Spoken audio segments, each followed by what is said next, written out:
ugu horeyn waxaan salaamayaa ummadda islaamka ah meel kasta ay joogto. marka labaad waxaan u sheegayaa shirweynihii lagu dhawaaqay waqtigii hore lagaga dhawaaqay meesha Ceelbo oo waqtigiisii soo galay oo Suudaan Saciid Suldaan Cabdisalaam ku dhawaaqay ee ay ka talsiga oo uu dhaci doono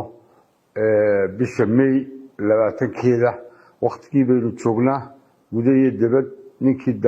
danaynaya inuu ay ka tashiga ka soo qayb galo uu u furan yahay hal laga soo qayb galaan leenahay hal la yimaadaan leenahay danaha hal la gorfeeyaan leenahay waa intaasaan soo gudbinayaa marka gudoomiyaha qabanqaabada ayaa isla hadli doona xasan faakir sida uu sheegay shirkidoonkii shirkii Ceelbo beeshii isugu timi Cabdikariim Cali Garaad sida aan ka warqabno iyadoo beeshu halka ku magacaawatay guddi 35 xubnood ka kooban guddigaas dadka qaarkii ay fikir khaldan ka haystaan in la magacaabay sabaxay ahayd reer walbiba oo ka soo qayb galayba dadkii dhaqanka u ahaa inay u soo magacaabeen aan ahayn guddi Suudaan ku magacaabay in iyagu shirkidoonkooda ay doorteen maantana sheegad waxay maraysaa halkii ugu dambeysay insha Allah taala maanta waxaan isugu nimi inaanu cilaamino shirkii ay ka tashiga ee loo ballamay Ceelbo kaasoo ku midaysan insha Allah taala bisha 20keeda bishan inuu ku jiro ee May 20keeda shirka waxa ka soo qayb gali kara qof kasto haybta reerka ah danaynaya danaha reerka siyaasiyiin meel kasta ay ku kala furiisan yihiin laga bilaabo federaalka iyo darisyadaba hadday xildhibaan yihiin iyo hadday wasiir yihiin iyo hadday nin doorkii reerka tahay iyo hadday aqoon-yahan tahay sida Suudaan Saciid Suldaan Cabdisalaam inoo sheegay waa shir dadkoo dhan u furan ayahoodana ay kaga tashanayaan warsangeli taladiisa iyo go'aankiisa wuxuu noqon doonaa insha Allah taala wixii shirka ka soo baxa shirkaasoo muddo soo jiitamaya hadda gabagabadiisa ayaa la marayaa bisha 20keedana isugu iman doonaa ilaahay nagu simo ilaahay na gaarsiiyo cid walbana halkaasaan rabnaa inay ka muuqato oo danaynaysa reerka in sidii meel khayr qabta loogu rari lahaa insha Allah taala qurba joogta wax badan arrimahan ka hadlay oo shirkii horena uu awgood u baaqday maanta waxaan leenahay si muglay inay uga soo qayb galaan hal shay baan la kacay halkaas shay wuxuu yahay waxaan ka warqabnaa shirka kan oo reerka u gaara darafyo aan reerka ahayn oo danaynaya inay fashiliyaan ayaa jira kuwa waxaan u sheegayaa wax suurtagal ma noqon doonto warsangeli maanta waa midaysan yahay shirkan uu wada ballansan yahay shirkana ayahooda kaga tashan doonaan shirka kan ay wixii ay rabaan iyagoo ku gaari doonaan cid Allah cidii isku dayda carqalatayntiisa ama shirka inay dib u geystaan waxaan u sheegaynaa inay ku fashili doonaan annaguna aan u aqoonsan doono inay yihiin nacabka reerka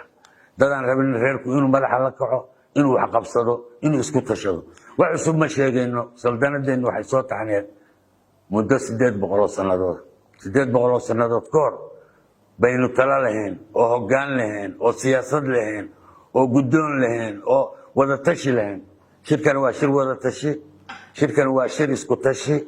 shirkan waa shir in ayayna kaga tashanayno shirkan waa shir in awoodeenna ku tashanayno insha Allah taala